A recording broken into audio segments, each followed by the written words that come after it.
Our study of the book of Hebrews continues today in chapter 11. By faith, Joseph, when he died, made mention of the departing of the children of Israel and gave commandment concerning his bones.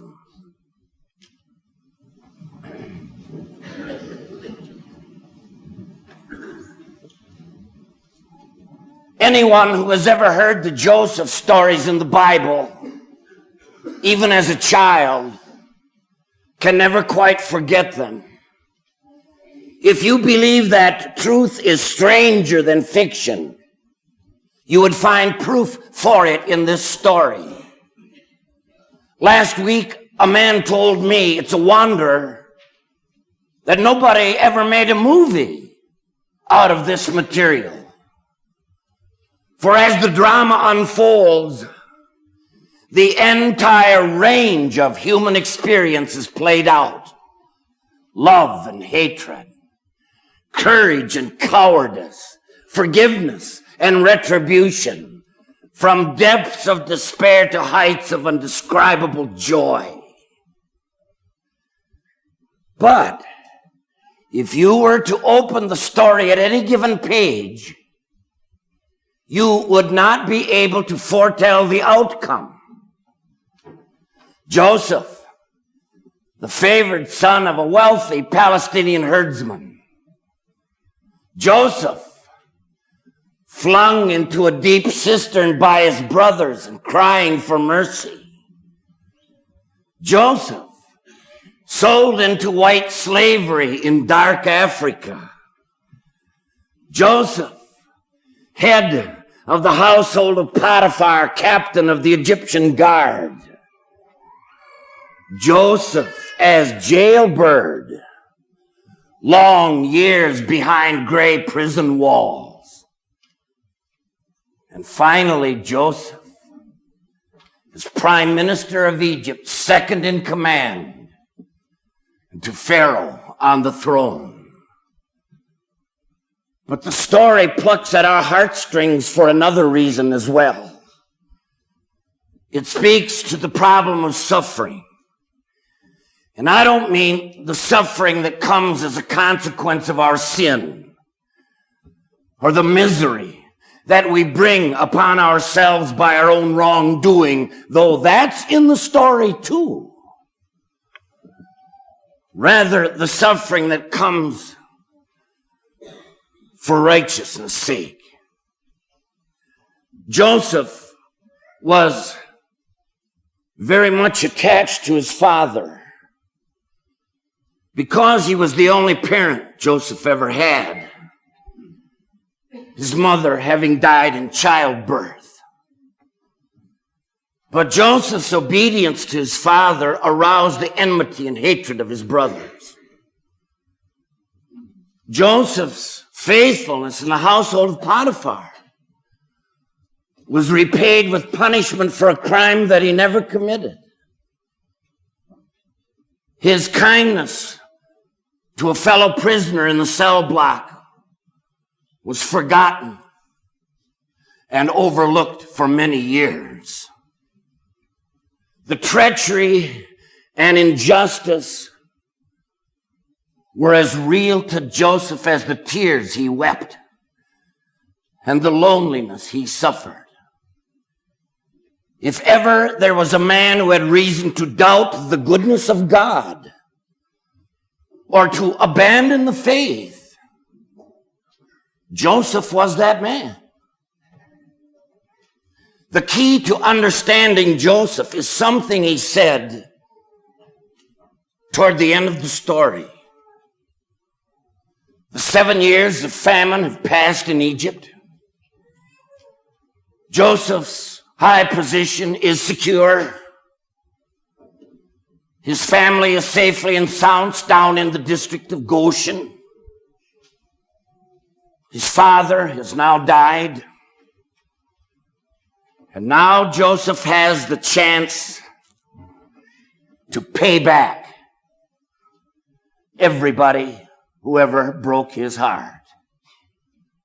His brothers who betrayed him, the slave traders who sold him,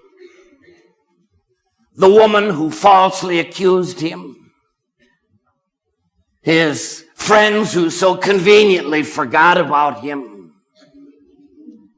And they all knew it. Especially his brothers were waiting for vengeance.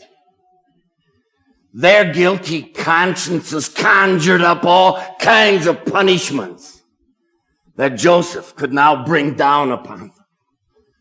So they came and they threw themselves on their faces before his throne. Please forgive the sins of thy brethren, they pleaded. We will be your slaves, they said. To which Joseph gave this amazing answer. Fear not. Am I in the place of God? You thought evil against me, but God meant it unto good, as it is this day, to save much people alive. Joseph did not overlook the behavior of his brothers, but he pointed them instead to God. Vengeance is always God's and not man's to take, he told them. You meant evil against me, but God worked with the evil and brought good out of it. And that's why the story of Joseph is the story of Jesus in miniature. For he was also the beloved son of his father. And his obedience aroused the hatred of his brothers. And they sold him for pieces of silver as well. And they thought he was gone and dead forever after the horrors of the crucifixion. But Jesus came back and brought a mighty salvation out of the cross and out of the grave. In Joseph's words exactly. To bring to pass, as it is this day, to save much people alive. Joseph could not make sense out of the turns his life had taken either. But ask yourself sometime, if the story would have ended the way it did, if at any point Joseph had broken faith with God,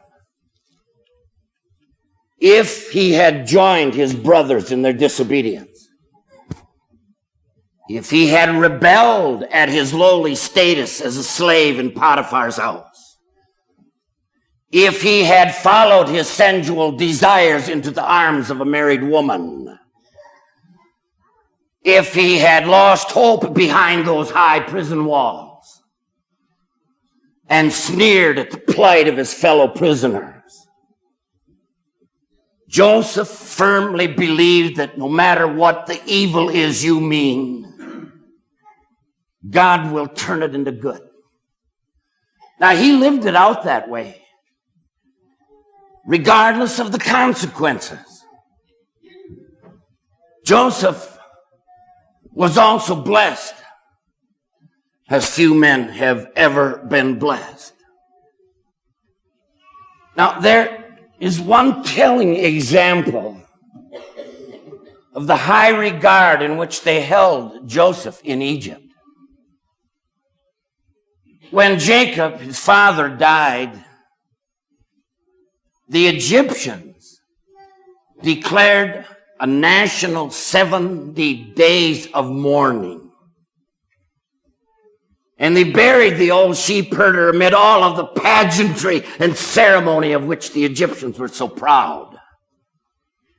They carried the old man back to Canaan, accompanied by all the dignitaries of the Egyptian court and the flower of the Egyptian army, the chariots and the cavalry.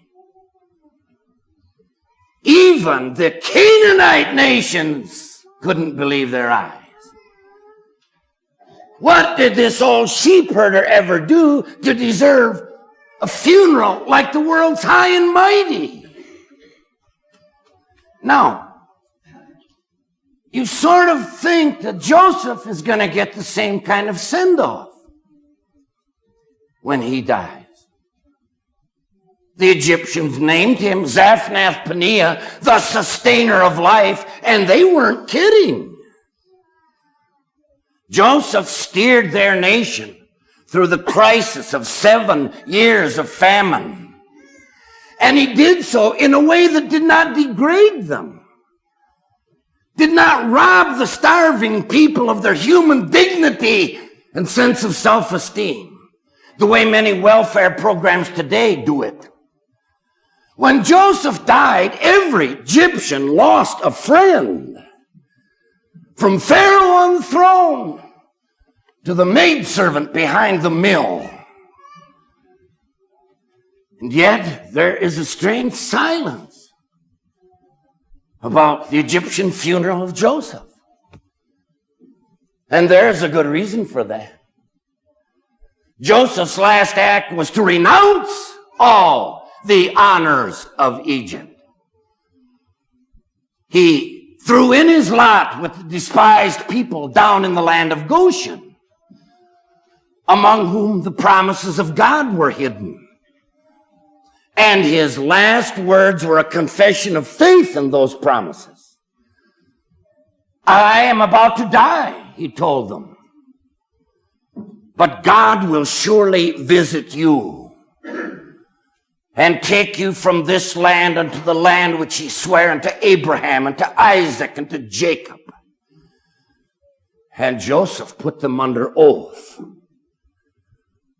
God will surely visit you, and you shall carry up my bones from this place. What a wonderful legacy to leave your family. I'm going to die, but God will surely come to your aid. I'll be gone, but God won't be. And after Joseph, in due process of time, along comes Moses. When Moses goes down, Joshua takes up the torch. Let Elijah step into the chariot, and the prophet's mantle falls upon Elisha. Stephen is stoned to death, but there standing nearby is a Saul who will carry on the work, though he doesn't know it yet. The epitaph on the tombstone of the Wesley brothers in Westminster Abbey has it just right. God buries his workmen, but God's work goes on. And so, the Egyptians embalmed Joseph's body and mummified it according to their custom. They placed it into a coffin of carved wood and a death mask of hammered gold. But it was never buried, according to Joseph's own last words. In all of the years that followed, there it stood in the shadows, gathering dust. That figure-like coffin of Joseph, still reminding them of the better destiny God had planned for them and the better future God had prepared for them. Joseph, being dead, still spoke to them, telling them that this was not the real homeland, bidding them believe as he had once believed, and to wait in the patience of faith for the hour of deliverance that Joseph knew would surely come. The people of Israel were cruelly oppressed and enslaved. Their men and women were driven in chain gangs to the stone quarries and to the brick kilns. And every night when they marched wearily home to their huts, they passed by the unburied coffin of Joseph, still standing there and still reminding them that God's hour of deliverance will surely strike. And it happened that way on the unforgettable night of the Passover. Forth they streamed from their houses, free at last. But in all the excitement of the Exodus, they did not forget. They lifted up the coffin of Joseph to their shoulders, and they carried it over all the miles and all the years, through the Red Sea, to the foot of Mount Sinai, from campsite to campsite in the wilderness, and across the river Jordan, still remembering his dying request, and still encouraged by the faith the man once had. Years later, when the wars for Canaan were fought and won, and the time had come to lay his armor down, the last act of Joshua was to lay the remains of Joseph in a plot of ground at Shechem, in the place that his daddy once gave to him. At long last, the body of Joseph finally came to rest, till it shall be awakened in the resurrection of all the dead at the last day. Such, my friends, is the awesome power of faith to which Christ calls every one of you to remember where your real homeland lies. Let not your hearts be troubled. In my Father's house are many mansions. If it were not so, I would have told you.